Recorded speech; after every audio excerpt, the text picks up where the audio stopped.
चलो दोस्तों, अब मैकियावेली को पढ़ने के हम लोग अंतिम क्रम में हैं, तो हम लोग अब यहाँ पर स्टेट क्राफ्ट के बारे में पढ़ेंगे, शासन की कला के बारे में पढ़ेंगे। तो मैकियावेली ने स्टेट क्राफ्ट के बारे में सबसे पहले बताया है, और स्टेट क्राफ्ट के बारे में जो प्राचीन जो हमारे थिंकर रहे हैं कौटिल्य, उन्होंने भी स्टेट क्राफ्ट के बारे में अपने विचार दिए हैं। तो बेसिकली अगर स्टेट क्राफ्ट को देखा जाए मैकियावेली के, तो ये दो शब्दों की बात करता है, एक चिरोन और एक है सिंडोर। चिरोन और सिंडोर। चिरोन ये बुद्धि बल का प्रतीक है, बुद्धि बल का प्रतीक है, और सिंडोर ये शारीरिक बल का प्रतीक है, शारीरिक बल का प्रतीक है। एक राजा के या कि एक किंग के पास दोनों चीजें होनी चाहिए, बुद्धि होनी चाहिए, उसके पास चिरोन होना चाहिए, बुद्धि होनी चाहिए, और उसके पास सिंडोर यानी शारीरिक बल भी होना चाहिए। तो किंग के पास बुद्धि भी होनी चाहिए और शारीरिक बल भी होना चाहिए। शारीरिक बल से मतलब है कि शक्ति होनी चाहिए, उसके पास शक्ति होनी चाहिए, और उस शक्ति के साथ साथ बुद्धि भी होना चाहिए। उसके पास साहस होना चाहिए, तो उसके पास शेर के जैसा साहस होना चाहिए, और उसके पास लोमड़ी के जैसा बुद्धि होनी चाहिए। तो लोमड़ी की जैसी बुद्धि होनी चाहिए ताकि वो ट्रैप्स को समझ सके, और शेर जैसा साहस होना चाहिए, जिससे कि वो बहादुरी से उन ट्रैप्स को दूर किया जा उसको दूर कर सके। तो शेर को बहुत बार आपने ट्रैप में फंसते हुए देखा, क्योंकि उसके पास बहादुरी तो होती है, उसके पास साहस तो होता है, लेकिन उसके पास है ना लोमड़ी जैसा चालाक दिमाग नहीं होता। तो लोमड़ी भले ही शरीर से शेर से कमजोर होती है, लेकिन उसके पास बुद्धि बहुत होती है, चतुर बहुत होती है। तो वो अपना जो ट्रैप्स है उसको बहुत अच्छे से समझती है, और वो जो शिकारी है उसके हमले से बच जाती है। तो ऐसा ही। और एक बात आगे जो मैकियावेली कहता है कि जो राजा है उसे दानवीर होना चाहिए, और दानवीर भी होना चाहिए तो ऐसा कि अपार दानवीर यानी अनलिमिटेड दानवीर होना चाहिए। अगर एक व्यक्ति या एक राजा, एक किंग दंड दे रहा है, तो दंड भी ऐसा देना चाहिए कि अनलिमिटेड हो, मतलब कि उस व्यक्ति की मृत्यु ही हो जाए। मतलब ऐसा एक ही प्रहार आप करो जिससे कि उस व्यक्ति की मृत्यु ही हो जाए, मतलब वो अपने आप को डिफेंस करने के लिए, या वो बाद में आपसे शत्रुता निभाने के लिए बच ना पाए। झूठ भी राजा को बड़े-बड़े झूठ बोलने चाहिए, छोटे-छोटे झूठ नहीं बोलना चाहिए, है ना? तो मध्यकाल में क्या चलता था? मध्यकाल में चलता था कि राजा ईश्वर की परछाई है, और ईश्वरीय शक्ति राजा में है। तो ये एक प्रकार का शाही झूठ जो फैलाया जा रहा था, उदात्त झूठ, नोबल झूठ, जिसे हमने प्लेटो में भी पढ़ा था। तो ये इस प्रकार के झूठ बोलने चाहिए, है ना? तो आपने देखा होगा कि जब मोदी जी सत्ता में आ रहे थे, तो उन्होंने क्या किया था? 15 लाख रुपए सबके खाते में आएंगे। छोटा-मोटा झूठ नहीं, बहुत अच्छा झूठ। अब उसकी कोई चर्चा भी नहीं करता। वो तो बाद में जाके उन्होंने कहा कि जुमला था, तब तो लोगों को पता चला कि हाँ जुमला था, नहीं तो लोग तो आशा किए बैठे थे कि 15 लाख आने वाले। और अभी 2019 के चुनाव में राहुल गांधी जी ने 72,000 रुपए करके कुछ देने का फैसला किया था। तो लोगों ने गुणा भाग करना शुरू कर दिया कि 365 दिन में अगर इतना मिलेगा तो कैसा ये पूरा चलेगा, पूरी अर्थव्यवस्था डूब जाएगी। लेकिन जब 15 लाख का वादा किया गया, तो राजा को कहने का मतलब ये है, किसी पार्टी का विरोध नहीं है, कहने का मतलब ये है कि जो राजा है उसे जो भी करे वो अनलिमिटेड करे, दान करे तो इतना दान करे कि लोगों को लगे कि राजा हमारा कर्ण हो चुका है। दंड इतना दे कि फिर दूसरे की जान ही ले ले, मतलब खत्म कर दे उसको, है ना, विरोध को पनपने का दोबारा मौका ना दे। झूठ ऐसे बोले कि बड़े-बड़े झूठ, छोटे-मोटे झूठ नहीं। क्यों? क्योंकि छोटे-मोटे झूठ बोलेगा तो हर व्यक्ति अपने जीवन में छोटे-मोटे झूठ बोलता है ना? तो वो जनता समझ जाएगी कि राजा भी झूठ है ना चमका रहा है। तो इसलिए बड़े-बड़े झूठ बोलो, यही है। तो चलिए थोड़ा-सा स्टेट क्राफ्ट के बारे में पढ़ लेते हैं। और इसमें जो हमने देखा था कि जो राजा है है ना, चिरोन और सिंडोर जो कि बुद्धि और शारीरिक बल का प्रतीक है क्रमशः, वो जो भगवान नरसिंह हैं, तो ये थोड़ा-सा इससे अगर आप देखें तो थोड़ा-सा साम्यता रखते हैं कि नर यानी उसके पास बुद्धि होगी, और नर उसके पास बुद्धि होगी, और सिंह जैसा उसके पास साहस होगा, या उसके पास शारीरिक बल होगा, ये बात है। चलिए आगे देखते हैं। तो नरासुर की अवधारणा, नर प्लस अश्व। तो यूनानी पौराणिक कथाओं के चरित्र चिरौन एवं सिंटोर। तो राजा को शेर व लोमड़ी की तरह होना चाहिए, ताकतवर व चालाक, क्योंकि मानव स्वार्थी एवं डरपोक है और वह सख्त की भाषा ही समझता है। राजा को लोमड़ी की तरह होना चाहिए, जो उसे अपने वास्तविक प्रयोजनों व प्रवृत्तियों को मिथ्याचार द्वारा छुपाकर रखना चाहिए, जैसा लोमड़ी करती है। उसे ठंडे दिमाग वाला, स्वार्थी व अवसरवादी होना चाहिए। राजनीति का मूल क्या है? शक्ति अर्जन। राजनीति का मूल क्या है? शक्ति अर्जन। शक्ति के रूप में राजनीति अर्थात जिसकी लाठी उसकी भैंस, ऐसा होता है। फिर राजनीति के नैतिक सिद्धांत के बिल्कुल विपरीत मैकियावेली यह मानता है कि राजनीतिक शासक का एकमात्र कार्य यह है कि वह अधिक से अधिक शक्ति प्राप्त करे और उसे बनाए रखे। जो मैकियावेली उसका मानना है कि सत्ता और शक्ति में अंतर करने का कोई अर्थ नहीं है। जिसके पास शक्ति है उसी के पास सत्ता होगी और वही वैध होगी, कोई भी शक्ति अवैध नहीं होती है। तो जिसके पास सत्ता होगी उसी के पास, जिसके पास शक्ति होगी उसी के पास सत्ता होगी और वही वैध होगी, कोई भी शक्ति अवैध नहीं होती है। साध ही साधनों का औचित्य सिद्ध करते हैं। साम दाम दंड भेद, यानी कोई भी नीति हो, राजनीति में सब कुछ स्वीकार्य है ना। आवश्यकता किसी कानून की परवाह नहीं करती। नेसेसिटी नोस नो कानून, नो लॉज, ठीक है ना। एक आदर्श राजा को नैतिकता युक्त प्रबुद्ध तानाशाह होना चाहिए। मैकियावेली का मुख्य उद्देश्य था राज्य की सुरक्षा। इसके लिए वह अभिजात वर्ग और भाड़े के सैनिकों यानी कॉन्डोटरी को खतरनाक मानता था। हमने देखा था कि वो कॉन्डोटरी का विरोधी था और उसके साथ साथ वो कुलीन तंत्र का भी विरोधी था, एरिस्टोक्रेसी का विरोधी था, क्योंकि यहाँ पर जो शासक होते हैं वो, या कि जो कुलीन वर्ग होता है वो आम जनता के हित की बात नहीं करता है, आम जनता को शोषित करता है और उसे हमेशा दोहम दर्जे का मतलब दोहम दर्जे के रूप में ट्रीट करता है। फिर नैतिकता के दो प्रकार हैं। एक तो नैतिकता दो प्रकार की होती है। एक तो प्राइवेट जो एथिक्स है वो दो प्रकार की हो सकती है। एक तो आप निजी तौर पर आपकी प्राइवेट में आपकी क्या एथिक्स है और पब्लिक में आपकी क्या एथिक्स है। तो जो मैकियावेली वो कहता है कि निजी तौर पर मायने नहीं रखता कि एक शासक कैसा है, वो क्रूर हो सकता है, वो लालची हो सकता है, वो कैसा भी हो सकता है, लेकिन पब्लिक में उसे ऐसा शो करना है वह साहसी है ना, वह साहसी है, वह दानवीर है, वह दानवीर है ना। और अगर उसे कभी लगे कि लोग है ना डंडे से मानेंगे तो वो निरंकुश बन जाए, है ना। अगर प्यार की जरूरत है तो वो प्यारा बन जाए। लेकिन दो बात और है, अगर किसी भी किंग को, किसी भी राजा को लव और हेट में या लव या भय में कोई भी चीज दो में से एक चुनना हो तो किसी भी राजा को हमेशा भय चुनना चाहिए, क्योंकि लोग राजा की इच्छा से भय खाते हैं, है ना। राजा हमें मार देगा या राजा हमारा नुकसान कर देगा, इससे लोग भयभीत होते हैं। और राजा को लोग प्यार कैसे करते हैं, राजा को लोग प्यार अपनी इच्छा से करते हैं, लेकिन राजा से डरते राजा की इच्छा से हैं। तो राजा के लिए क्या जरूरी है कि लोगों के अंदर भय पैदा करे, ये बात है। तो इसमें चलिए थोड़ा सा देख लेते हैं कि व्यक्तिगत नैतिकता है वह जन नैतिकता, अर्थात राजा को गैर नैतिक होना चाहिए, यानी न्यूट्रल होना चाहिए कुल मिला के राजा को। जनता की नजर में नैतिक पर व्यवहार में नैतिकता से दूर।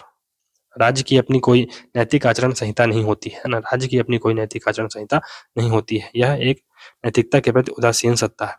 शासन न सिर्फ कानून बल्कि नैतिकता से भी ऊपर होता है। तो शासन न सिर्फ कानून बल्कि नैतिकता से भी ऊपर होता है, माने राजा कानून प्लस नैतिकता दोनों से ऊपर होता है। विवर्धन का सिद्धांत यानी डॉक्ट्रिन ऑफ एग्रेंडाइजमेंट, यानी कि ये जो सिद्धांत है ये सबसे पहले मैकियावेली ने दिया था, हम लोगों ने पढ़ा भी था कि ये विस्तारवाद का बेसिकली विस्तारवादी नीति का उदाहरण है। तो जब हम लोग प्लेटो पढ़े थे या अरस्तु पढ़े थे तो प्लेटो तो युद्ध के बारे में बहुत ज्यादा कुछ बोलता ही नहीं है। हालांकि जब हम लोग अरिस्टोटल पढ़े थे तो वो युद्ध के बारे में बोलता है, लेकिन वो यही बोलता है कि शांति रहनी चाहिए, है ना। शांति रहेगी तो अवकाश लोगों को मिलेगा, है ना। तो युद्ध के बजाय अवकाश अच्छा है, तो वो युद्ध को प्रेफर भी नहीं करता है। हालांकि अगर ऐसी स्थिति बन जाए कि युद्ध करना ही पड़ जाए तो ठीक है, युद्ध तो होगा ही, अपनी आत्मरक्षा के लिए युद्ध होगा, लेकिन ऐसा जरूरी नहीं है कि युद्ध किया ही जाए। लेकिन जो मैकियावेली है वो पहली बार युद्ध को महत्वपूर्ण मानता है और कहता है कि एक राजा को हमेशा युद्ध में रहना चाहिए या जनता में हमेशा यह भय बनाए रखना चाहिए, युद्ध होने वाला है और हमेशा युद्ध की तैयारी में रहना चाहिए। ये वो मैकियावेली बोलता है। चलिए इसको पढ़ते हैं। इसे राज्य विस्तार का सिद्धांत भी कहते हैं। राज्य के क्षेत्र का विस्तार करना, राज्य के क्षेत्र का विस्तार करना। यहाँ मैकियावेली का आदर्श जो राज्य है वो रोमन साम्राज्य था। मैकियावेली ने इस सिद्धांत के द्वारा अंतरराष्ट्रीय राजनीति में शक्ति राजनीति यानी पावर पॉलिटिक्स, युद्ध, हिंसा, क्षेत्रीय विस्तार तथा साम्राज्यवाद का आधार तैयार किया। मैकियावेली का मानना था कि अच्छे शस्त्र और अच्छा सैनिक संगठन राज्य के आधार है। अच्छा शस्त्र और अच्छा सैनिक संगठन ये राज्य के आधार है। ये राज्य के संचालन के लिए उतने ही आवश्यक है जितने आवश्यक अच्छे कानून होते हैं। प्रिंस व डिस्कोर्सेस ऑफ लीवी दोनों में मैकियावेली ने विवर्धन सिद्धांत की आवश्यकता बताई है। मैकियावेली के अनुसार राज्य का विस्तार हो अन्यथा वह नष्ट हो जाएगा। तो if your state is not growing it is going to diminish. तो राज्य का विस्तार होना चाहिए, क्योंकि राज्य एक ऑर्गेनिक एंटिटी है, और अगर कोई ऑर्गन विस्तार नहीं हो रहा है तो वो नष्ट ही हो जाएगा। मुसोलिनी ने इसी से प्रेरणा ली थी। यही जो कॉन्सेप्ट है, मुसोलिनी और हिटलर जैसे लोगों ने, मुसोलिनी की एक जो लेवेनसरम की एक पॉलिसी थी, या आगे चलकर हम लोग पढ़ेंगे, तो वो इसी से प्रभावित थी, है ना, कि आगे चल के हम लोग हिटलर को भी देखेंगे तो वो भी कहता है कि है ना, राज्य को हमेशा विस्तार की आवश्यकता होती है। मैकियावेली राज्यों को 2 प्रकार से बताता है। पहले तो स्वस्थ राज्य यानी युद्धशील राज्य, जिनमें विवर्धनशील यानी जिनका एक्सपेंशन होता रहता है। कौटिल्य के अनुसार बिजुगिसु की तरह ये होता है। और अस्वस्थ राज्य जो शांति प्रिय होते हैं, वो असफल राज्य एक न एक दिन हो जाएंगे। राज्य विवर्धन व राज्य के संरक्षण दोनों के लिए शस्त्र बल व युद्ध आवश्यक है। तो राज्य का विवर्धन यानी राज्य का एक्सपेंशन, और राज्य के संरक्षण प्रोटेक्शन के लिए भी, दोनों के लिए शस्त्र बल और युद्ध आवश्यक है। मैकियावेली डिस्कोर्सेज में लिखता है कि सभी स्वतंत्र शासन व्यवस्थाओं के 2 प्रमुख ध्येय होते हैं। पहला अपने आधिपत्य का विस्तार करना, और दूसरा अपनी स्वतंत्रता को कायम रखना। तो सभी जो स्वतंत्र शासन व्यवस्थाएं होती हैं, उनके 2 उद्देश्य होते हैं। पहला तो अपना ज्यादा से ज्यादा विस्तार करना, और दूसरा अपनी स्वतंत्रता को कायम रखना, यानी अपनी सॉवरेंटी को मेंटेन रखना। फिर जो कॉन्डोटरी है, उसके बारे में हमने बताया ही था कि वो भाड़े की सेना का बहुत बड़ा विरोधी था ना, भाड़े की सेना का विरोधी था।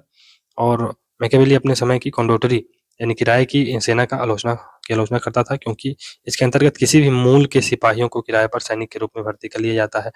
विदेशी सैनिकों की भांति ये किराए के सिपाही राजसत्ता को नाम मात्र का ही सहारा प्रदान कर सकते हैं। हमने पढ़ा था इसके बारे में, ज्यादा समझने की जरूरत नहीं। फिर सिविक वर्चू ये क्या होता है, इसके बारे में पढ़ेंगे। तो अगर हम लोग प्लेटो और अरस्तू को देखेंगे तो ये जब वर्चू की बात करते हैं तो ये किस संदर्भ में बात करते हैं, तो ये अच्छाई और नैतिकता के संदर्भ में बात करते हैं कि एक व्यक्ति में अच्छाई होनी चाहिए और एक व्यक्ति के अंदर नैतिकता होनी चाहिए। तो वो इस संदर्भ में बात करते हैं। तो ये डेवलप कैसे होगा अच्छाई नैतिकता, तो प्लेटो शिक्षा की बात करता है, फिर अरस्तू है वो पॉलिटिकल पार्टिसिपेशन की बात करता है। तो इस प्रकार से ये बातें करते हैं जो ग्रीक थिंक करते हैं। लेकिन यहाँ पर मैकियावेली का संदर्भ जो सिविक वर्चू से है, नागरिक सद्गुण से है, वो है कि ऐसे गुण डेवलप करना जिनके माध्यम से हम अपने भाग्य का सामना कर सकें। तो एक व्यक्ति के अंदर वीरता होनी चाहिए, चालाकी होनी चाहिए, बुद्धिमत्ता होनी चाहिए, साहस होना चाहिए। ये गुण हर एक व्यक्ति के अंदर होने चाहिए, जिसके माध्यम से वो अपने भाग्य का सामना कर सके। और जो मैकियावेली है वो बोलता है कि भाग्य ये स्त्री के समान होता है, स्त्री के समान चंचल होता है, जो हमेशा बदलता रहता है। कभी आपके साथ अच्छा हो गया, कभी बुरा भी हो सकता है। लेकिन एक व्यक्ति अगर हमेशा भाग्य के सहारे बैठा रहेगा, तो फॉर एग्जाम्पल अगर कहीं बाढ़ आई, या कि है ना, आप कहीं पर कुछ दुर्घटना घट गई है ना, कहीं पर बाढ़ आई, तो एक व्यक्ति होगा जो है ना, भगवान के सहारे बैठ जाएगा, ईश्वर के सहारे बैठ जाएगा और कहेगा कि ठीक है, अब ईश्वर चाह रहा है तो बाढ़ आ रही है तो ठीक है, चलो रहने दो। लेकिन जो व्यक्ति समझदार होगा तो एक बार 2 बार तो वो ऐसी स्थिति में फंस जाएगा, क्योंकि उसको उस चीज का आभास नहीं होगा।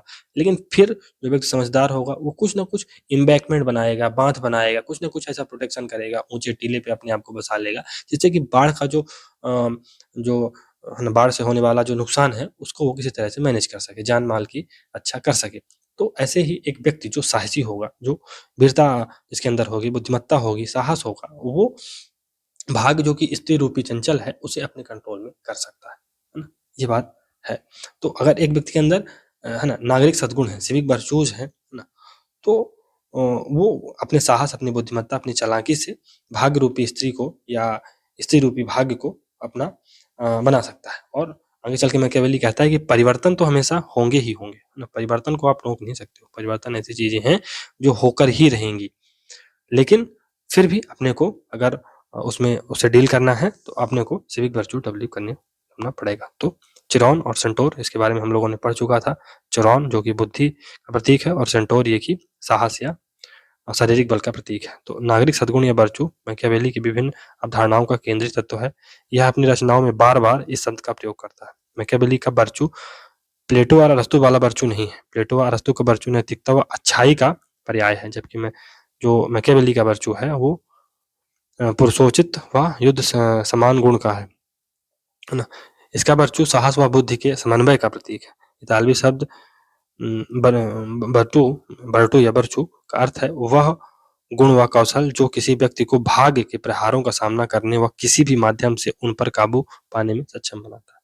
तो ये भाग्य को, ऐसे गुण जो किसी भी व्यक्ति को, ऐसा गुण या कौशल जो किसी भी व्यक्ति को भाग्य का सामना यानी फॉर्चून का सामना करने के लिए, फॉर्चूना का सामना करने के लिए, उसके प्रहारों को झेलने के लिए और उस पर काबू पाने के लिए सक्षम बनाता है। वह सफलता, शक्ति, यश प्राप्ति को जीवन का साध्य मानता है। अतः वर्चू उन गुणों का मिश्रण है जो इस साध्य प्राप्ति में सहायक है, वे चाहे कुछ भी हो, इसका नैतिकता से ज्यादा संबंध नहीं।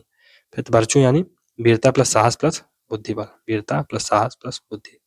गणतंत्री व्यवस्था में यानी रिपब्लिक में यह वर्चू नागरिकों में होता है, जबकि राजतंत्र में प्रिंस के पास ये होना चाहिए। प्रिंस का वर्चू है बुद्धि प्लस बल यानी चिरौन प्लस सेंटोर। तो आधा मनुष्य आधा पशु, वही नर पशु, वही नरसिंह वाला जो कॉन्सेप्ट है वही। चिरान बुद्धिबल का प्रतीक है और सेंटोर ये शारीरिक बल का प्रतीक है। तो इसे शेर व लोमड़ी से भी समझा जा सकता है। शेर फंदे से अपनी रक्षा नहीं कर पाता, जबकि लोमड़ी भेड़ियों से नहीं बच पाती है। प्रिंस को फंदे से निकलने के लिए लोमड़ी जैसा चतुर होना चाहिए ताकि वो ट्रैप को समझ सके, और भेड़ियों को भगाने के लिए शेर जैसे बहादुरी होनी चाहिए, है ना। तो एक राजा को ट्रैप समझना चाहिए कि अब है ना, जैसे मान लो हमारे बगल में चाइना है, अब चाइना हमें उकसा रहा है, चाइना हमें उकसा रहा है, यहाँ थोड़ा सा कुछ कर दिया, वहां कुछ कर दिया, क्या चाह रहा है कि भारत अपना आपा खो दे, है ना। फिर चाइना पाकिस्तान को थोड़ा सा उत्साहित कर देता है, क्रॉस बॉर्डर फायरिंग हुई, तो क्या कर रहा है ये ट्रैप को तो अब इस स्थिति में क्या समझना चाहिए भारत को? इस स्थिति में भारत को ट्रैप को समझना चाहिए, पूरे अंतरराष्ट्रीय सिनेरियो को समझना चाहिए कि क्या किया जा रहा है, ट्रैप को समझे, और ट्रैप को समझ गया तो बुद्धि होनी चाहिए इतनी भारत के जो डेवलपमेंट है कि वो ट्रैप को समझे। दूसरा, भारत के पास अब उतनी शक्ति भी होनी चाहिए उसी प्रोपोर्शनल में कि ट्रैप को समझे पर उससे निकलें कैसे। तो उस प्रोपोर्शनल में अगर शक्ति भी होगी तो फिर ये जो संकट है वो बार बार नहीं आएंगे। यही है। तो थोड़ा सा कॉन्सेप्ट ऑफ फॉर्चून व वर्चू को देख लेते हैं। तो इसमें थोड़ा सा ये रह गया था कि अभिजनवादी व्यवस्था एलिट सिस्टम में इटालियन समाजवादी पेरेटो शेर व लोमड़ी वाले गुणों का समन्वय आवश्यक मानता है। तो ये भी है। तो सद्गुण या भाग्य की अवधारणा, तो इस अवधारणा के तहत निम्नलिखित बिंदु समझे जा सकते हैं। पहला, भाग्य एक स्त्री के रूप में है। तो भाग्य एक स्त्री की तरह होती है, जो भाग्य स्त्री की तरह होता है जो हमेशा बदलता रहता है, जो चंचल होता है ना, कभी आपके साथ है कभी नहीं।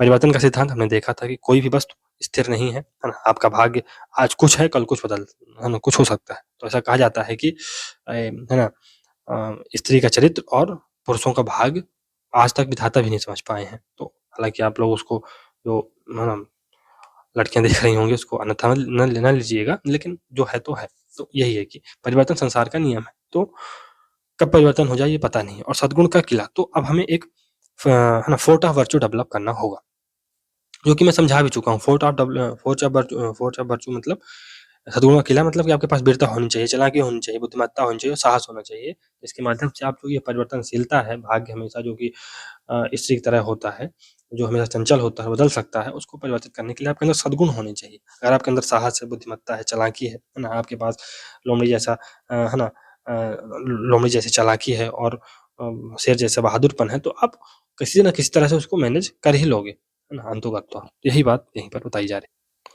तो वही है कि इतालवी शब्द वर्चू का अर्थ है वह गुण या कौशल जो किसी व्यक्ति को भाग्य के प्रहारों का सामना करने व किसी भी माध्यम से उन पर काबू पाने में सक्षम बनाता है। यहाँ भाग्य को स्त्री व वर्चू को पुरुष मानना होगा, है ना, भाग्य को स्त्री और वर्चू को पुरुष मानना होगा। राजनीति में वर्चू का वही स्थान है जो यौन क्रिया में पुरुष की सक्रियता का। राजनीति में वर्चू का वही स्थान है जो यौन क्रिया में पुरुष की सक्रियता का है। मैकियावेली कहता है कि भाग्य स्त्री के समान है और आप उस पर विजय पाना चाहते हैं तो उस पर जबरदस्त कब्जा कीजिए। वह स्त्री के समान युवाओं, सावधान व तेज लोगों के ही नियंत्रण में आ सकती है। इसका तात्पर्य है कि भाग्य व सफलता की देवी चपला है, परिवर्तन असंभावी अवश्यंभावी है। अतः वो ही व्यक्ति सफल हो सकता है जो भाग्यवादी या निष्क्रिय नहीं बल्कि कर्मठ, सक्रिय व सद्गुणों से युक्त हो। इस प्रकार भाग्य या वर्चू का घनिष्ठ संबंध है। भाग्य की तुलना मैकियावेली उस पहाड़ी और जंगली झरने से भी करता है जो मैदानों में बाढ़ लाता है। भाग्यवादी व्यक्ति हर वर्ष इसे ईश्वरीय प्रकोप मानकर सहता रहता है, जबकि वर्चू वाले कर्मठ व्यक्ति इस पर बांध बनाकर इसे रोकने का प्रयास करते हैं। अर्थात सद्गुण का किला आपको सफल, यशस्वी और सम्मानित बना सकता है। निष्कर्ष यह है कि जीवन में राज व्यवस्था में परिवर्तन या संकट आते रहते हैं। भाग्य स्त्री की तरह रूठता रहता है, इसलिए हाथ पर हाथ धरे रहकर बैठने की बजाय वर्चू यानी साहस, कर्मठता, परिश्रम, बुद्धि का विकास करना चाहिए, जो व्यक्ति को अपने जीवन की बदलती परिस्थितियों के अनुरूप अपनी कार्य प्रणाली व चरित्र को बदल सकता है। ऐसे व्यक्ति का भाग हमेशा प्रबल ही रहता है। तो नर हो न निराश करो मन को, कुछ काम करो, कुछ काम करो, कुछ काम करो। और आप लोग दोस्तों ये वीडियो देखिए, आप ही के लिए बनाया जा रहा है। चलिए इंपॉर्टेंट स्टेटमेंट देख लेते हैं। क्विंटन स्किनर, तो क्विंटन स्किनर ये बेसिकली कंटेक्चुअलिस्ट है, संदर्भवादी जो थिंकर है ये, और ये कैम्ब्रिज जो स्कूल है उससे संबंध रखता है। तो इसने क्या बोला है कि मैकियावेली ने 17वीं शताब्दी में नव रोमनवादियों को बौद्धिक धर्मपिता कहा है। इसको मैकियावेली को 17वीं शताब्दी के नव रोमनवादियों का बौद्धिक पिता कहा है। यानी कि जो मैकियावेली है ये नव रोमनवादियों का बौद्धिक पिता है। तो नव रोमनवादी क्या चाहते थे, है ना, वो एक गणराज्य की स्थापना चाहते थे, है ना, वो एक ऐसे राज्य की स्थापना चाहते थे जो धर्मनिरपेक्ष हो, है ना, यहाँ पर नैतिकता और धर्म आपस में अलग अलग हो, है ना। और जिस प्रकार मैकियावेली चाहता था वही थोड़ा बहुत उसी तरह में नव रोमनवादी भी चाहते थे। तो इस प्रकार जो क्विंटन स्किनर है वो मैकियावेली को 17वीं सदी के नव रोमनवादियों का बौद्धिक धर्म पिता कहता है। फिर स्पिनोजा ये कहता है कि मैकियावेली जनता का मित्र है क्योंकि इसने प्रिंस का पर्दाफाश किया है। सेबाइन तो रेनेसां की भावना सर्वाधिक प्रखर रूप में मैकियावेली के चिंतन में व्यक्त हुई है। फिर फोस्टर राजनीतिक सिद्धांत के क्षेत्र में मैकियावेली पुनर्जागरण का प्रतिनिधि है। डनिंग मैकियावेली मध्य युग व आधुनिक युग का संबंध विच्छेद करने वाला प्रथम विचारक है। प्रोफेसर जोन्स ने मैकियावेली को राजनीतिक सिद्धांतवादी न मानते हुए आधुनिक राजनीति के सिद्धांतों के पिता की संज्ञा से विभूत किया है। केटलिन तो मैकियावेली प्रथम राजनीतिक वैज्ञानिक था। गैटल तो मैकियावेली प्रथम आधुनिक राजनीतिक विचारक था जिसने यह प्रभुता संपन्न ऐकिक धर्मनिरपेक्ष राष्ट्रीय एवं स्वतंत्र अस्तित्ववादी राज्य की कल्पना की थी। सेबाइन तो मैकियावेली का नरेश चतुर आत्मनियंत्रण का मूर्तिमान रूप है जो अपने सद्गुणों और दुर्गुणों दोनों को ही अपने उद्देश्य की पूर्ति का साधन बनाता है। कोकर तो मैकियावेली प्रथम राजनीतिक सिद्धांतवेत्ता था जिसने धर्म की सत्यता के प्रति उदासीनता व लौकिक अनुभव तथा मानवीय विवेक के प्रति निर्भरता को प्राथमिकता दी। एलन तो मैकियावेली की राज्य की अवधारणा पूरी तरह से सेकुलर राज्य की थी। मोंटेस्क्यू ने मैकियावेली को मैकियावलीवाद से अलग करते हुए उन्हें राजनीतिक समाजशास्त्र का जन्मदाता बताया। रूसो ने मैकियावेली को एक गणतंत्रवादी निरंकुश व्यंग्यात्मक आलोचक बताया है और एक अच्छा नागरिक और सम्मानजनक व्यक्ति दर्शाया है। जियोवान्नी जेंटाइल ने उन्हें निरंकुशता के बजाय जनतांत्रिक सरकार का समर्थक बताया। अब थोड़ा सा लियो स्ट्रॉस के बारे में देख लेते हैं दोस्तों। हमने पढ़ा था, तो हम लोग पढ़ रहे थे कि लियो स्ट्रॉस ने जो मैकियावेली है उसकी आलोचना की थी। तो लियो स्ट्रॉस बेसिकली एक प्रसिद्ध राजनीतिक दार्शनिक था। इसका जन्म जर्मनी में हुआ था, एक यहूदी परिवार में हुआ था। बाद में ये अमेरिका में चले गए। जब हिटलर का प्रकोप वहाँ बढ़ा तो ये अमेरिका में चले गए और 1949 से 1969 तक अमेरिका के शिकागो विश्वविद्यालय में राजनीति विज्ञान के प्रोफेसर रहे। तो जहाँ पर डेविड स्टन है ना, शिकागो विश्वविद्यालय मतलब लियो स्ट्रॉस और डेविड स्टन दोनों ही शिकागो विश्वविद्यालय के एक ही विभाग में कार्य किया करते थे, लेकिन ये दर्शन पढ़ाया करते थे। कौन? लियो स्ट्रॉस। लियो स्ट्रॉस परंपरागत राजनीति व राजनीतिक दर्शन के समर्थक थे, जबकि डेविड स्टन व्यवहारवादी व राजनीति के नए विज्ञान के समर्थक थे। तो इनकी जो पुस्तकें हैं उनको देख लेते हैं। तो हिस्ट्री ऑफ पॉलिटिकल फिलॉसफी ये 1963 में आती है। फिर थॉट्स ऑन मैकियावेली 1958 में। व्हाट इज पॉलिटिकल फिलॉसफी 1957 में। Studies in platonic political philosophy 1973 में। इनकी प्रसिद्ध कृतियां। लियो स्ट्रॉस का एक प्रसिद्ध लेख है थ्री वेव्स ऑफ मॉडर्निटी, ये 1975 में आता है। आधुनिकता की तीन लहरें। प्रथम लहर ये लिबरलिज्म की थी, यानी कि उदारवाद की लहर थी। तो उदारवाद की जो लहर थी इसमें क्या प्रयास किया गया कि हमें प्रकृति पर नियंत्रण स्थापित करना है। तो बांध बनाई गई है ना, रोडें बनाई गई है ना, सड़कें बनाई गई और मतलब क्या क्या नहीं किया गया है ना। और इस प्रकार है ना सुख सुविधा की सारी चीजें बनाई गई है ना, बांध बनाकर बिजली पैदा की गई है ना, कोयले से फैक्ट्रियां चलाई गई, तो है ना एसी बनाई गई है ना, सब कुछ बनाया गया। भौतिक सुख की जितनी भी चीजें हैं सब कुछ बनाने का प्रयास किया गया। तो ये लिबरलिज्म की एक प्रथम लहर थी और इसका उद्देश्य क्या था? कंट्रोल करना, नेचर पर कंट्रोल करना, जिससे मनुष्य के जीवन को सरल और सहज बनाया जा सके। इस लहर के प्रवर्तक कौन थे? तो मैकियावेली थे। फ्रांसीसी बेकन थे। मुख्य दार्शनिक इसमें हॉब्स थे, थॉमस हॉब्स, और अन्य दार्शनिक जॉन लॉक और जेम्स मिल आते हैं। लेकिन अब कंट्रोल ऑफ नेचर कर लिया आपने, थोड़ा सा समस्या पैदा हुई, है ना। ये जो क्लाइमेट चेंज है, प्रदूषण है, इसकी समस्या हुई, और लोगों की जो स्थिति है, जब आपने बड़ी बड़ी इंडस्ट्रियां बना दी और कंट्रोल कर लिया नेचर पर, तो कुछ लोगों का अहित हुआ। इससे सोशलिज्म और है ना कम्युनिज्म का इसमें आया। तो इस लहर में सोशलिज्म और कम्युनिज्म में आदमी के ऊपर जो है तो कंट्रोल करने की बात की गई। तो इस लहर के प्रवर्तक थे रूसो, और अन्य दार्शनिकों में कार्ल मार्क्स थे, जिन्होंने इसका विरोध किया था कि है ना सोशलिज्म और कम्युनिज्म में जो के माध्यम से मनुष्य के उद्धार की बात की थी। लेकिन जो दूसरी लहर थी उसका मेन उद्देश्य क्या था, कंट्रोल ओवर मैन। तीसरी लहर ये फासिज्म की थी, ये फांसीवाद की लहर थी। इसमें नेचर और मैन, यानी नेचर प्लस मैन दोनों के ऊपर कंट्रोल करने का प्रयास किया गया, है ना। तो जो फांसीवाद था वो व्यक्ति के हर एक जीवन, हर एक एस्पेक्ट में अपना कंट्रोल एस्टेब्लिश करना चाहता था। इसी प्रकार वो नेचर का भी दोहन करना चाहता था, है ना, अपने स्वार्थ पूर्ति के लिए। इसके जो प्रमुख प्रेरक रहे हैं वो जर्मन दार्शनिक फ्रेडरिक नित्शे हैं। नित्शे के बारे में आप एक चीज जान लीजिए कि उन्होंने सुपरमैन का कॉन्सेप्ट दिया था। तो आगे चल के जब हम लोग नित्शे पढ़ेंगे या कि कोई थिंकर इनके आसपास का पढ़ेंगे तो नित्शे के बारे में बहुत अच्छे से पढ़ेंगे। तो इन्होंने एक कॉन्सेप्ट दिया था सुपरमैन का, है ना। उनका मानना था कि गॉड इज डेड, भगवान मर चुका है, और हमें कुछ नए ऐसे प्रतिमान खोजने चाहिए, है ना। हमें अब मानव क्या, गॉड तो मर ही चुका है, तो अब हमें महामानव की तरफ बढ़ना चाहिए, यही वही सुपरमैन की तरफ बढ़ना चाहिए। यही कुछ उन्होंने ऐसे बताया था, उसको याद रखिएगा निश्चय को। और इससे प्रभावित था वो, अपना हिटलर और मुसोलिनी से प्रभावित था, अपना नहीं दूसरों का। अपना तो इतना बड़ा दुर्दांत व्यक्ति हो ही नहीं सकता है। तो इस लेख में स्ट्रॉस ने लिखा है कि आधुनिकता का संकट आधुनिक राजनीतिक दर्शन का संकट, आधुनिकता का संकट आधुनिक राजनीतिक दर्शन का संकट। चलिए यहाँ से अपना ये मैकियावेली समाप्त होता है। तो मिलते हैं अगले लेक्चर में। अगर आप दोस्तों आपको ये सीरीज अच्छी लग रही है तो क्या मुझे कैसे पता चलेगा, आप लोग जब तक इसको लाइक और सब्सक्राइब नहीं करेंगे ज़्यादा से ज़्यादा, तब तक मुझे पता नहीं चलेगा दोस्तों। तो आपके प्यार की बहुत ज़रूरत है दोस्तों। छोटी सी अपनी फैमिली है, इसको अगर बड़ा करना है तो ज़रूरी है कि आप लोग उसको ज़्यादा से ज़्यादा सपोर्ट करें, ज़्यादा से ज़्यादा शेयर करें, सब्सक्राइब करें, लाइक करें और पढ़ते रहें। चलिए मिलते हैं अगले लेक्चर में, तब तक के लिए goodbye, thank you very much.